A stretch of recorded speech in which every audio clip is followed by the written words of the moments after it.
যে বর্তমানে বাংলাদেশের যে পরিস্থিতি, বন্যা পরিস্থিতি, এই পরিস্থিতিতে আমরা অনেকেরই ধারণা যে ভারত তারা উদ্দেশ্য প্রণোদিতভাবে আমাদেরকে ক্ষতি করার জন্য বন্যার পানি ছেড়েছে।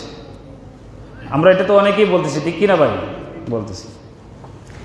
তো এই বন্যার যে পরিস্থিতি, এটা হলো আমাদের জীবনে কাল হয়ে আসছে, আমাদের জীবনগুলো ধ্বংস করে দেওয়ার জন্য আসছে। অনেকের জীবন বিপন্ন হয়ে গেছে, ধ্বংস হয়ে গেছে, অনেকের লাশ পানিতে ভাসতেছে। এর মানে হলো দুনিয়ার জীবন এদের ধ্বংস হয়ে যাচ্ছে। ভারত থেকে বাংলাদেশে অনেক পণ্য আসে, জানেন তো আপনারা, এগুলো হিসেবে আমাদের চেয়ে আপনারা ভালো জানেন। পেঁয়াজ, ডাল, মরিচ থেকে নিয়ে, কাঁচা সবজি থেকে নিয়ে, কাঁচা মরিচ থেকে নিয়ে একদম উপরের লেভেলের যা আছে এই সব কিছু আসে। এই সব কিছু ভারত বাংলাদেশে সওদা করে কোটি কোটি টাকা নিয়ে তারা ওইখানে বসে বসে আনন্দ ফুর্তি করে করে খায়, ঠিক কিনা? খায়। আর একটা নিয়ম আছে, যার পেটে ভাত থাকে সে একটু আনন্দ ফুর্তি করতে, নাচতে তার ভালো লাগে, নাচতে ভালো লাগে। বাচ্চা কাচ্চা পেটে ভাত আছে তো সে আনন্দ ফুর্তি করবে, নাচবে, গাইবে। কিন্তু ভাত নাই, কান্না শুরু করবে, ঠিক কিনা? কান্না শুরু করবে। তো এই যে ভারত যে সমস্ত পণ্য, যে সমস্ত দ্রব্যাদি আমাদের এখানে খরচ করে তারা তাদের পেট ভরে, এদের মধ্যে থেকে এদের যে সমস্ত পণ্য আমাদের এখানে সরবরাহ হয়, এর মধ্যে থেকে শুধুমাত্র একটা পণ্যকে যদি আমরা বর্জন করতে পারি, একটা পণ্য, সেটা হলো পোশাক। এই পোশাক পরিচ্ছদ নামে যে সমস্ত পণ্য ভারত থেকে আমদানি হয় এখানে, এইগুলাকে যদি শুধুমাত্র আমরা বয়কট করতে পারি, তাহলে ভারত নয়, মোদির পেটের মধ্যে লাথি পড়বে। মোদির পেটে কি পড়বে? লাথি পড়বে। আর ওই যে কথা উসুল, যদি পেটে ভাত না থাকে তখন আর আনন্দ করার সময় থাকে না। কারো উপরে জুলুম করবে দূরের, ছেড়ে দে মা কেঁদে বাছি, খেলতে চাই না আর, তার চেয়ে বরং আছর তলে হলাম গোপাল ভাত। তখন সে বলবে আমাকে ছাড়ো, জুলুম অত্যাচারের আমার দরকার নেই।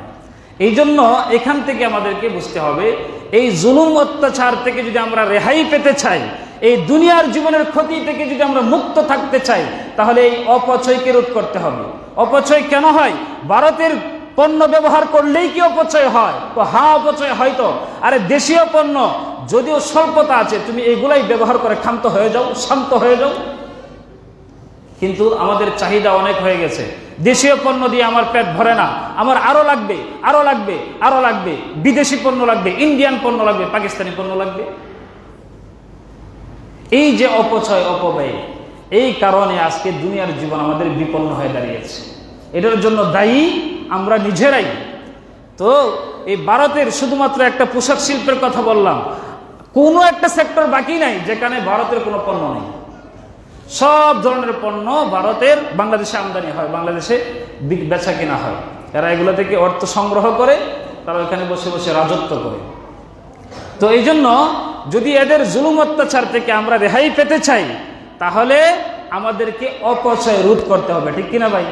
আর অপচয় রোধ করতে গিয়া সবচেয়ে যে আমাদেরকে কাজটা করতে হবে বেশি বেশি, সেটা হলো বাংলাদেশের পণ্যের উপরে আমরা তুষ্ট হয়ে যাব, এতেই আমরা সন্তুষ্ট হয়ে যাব। অন্য দেশের পণ্যের উপরে নির্ভরশীল হব।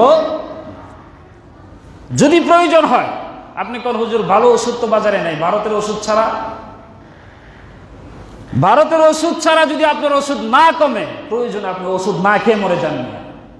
কারণ আপনি ভালো হবেন, সুস্থ হবেন, আর ওই টাকা দিয়ে ভারত আমার অন্য মুসলমান ভাইদের উপরে জুলুম করবে, অত্যাচার করবে, এটা আপনি মুসলমান হয়ে এটা মেনে নিতে পারেন না।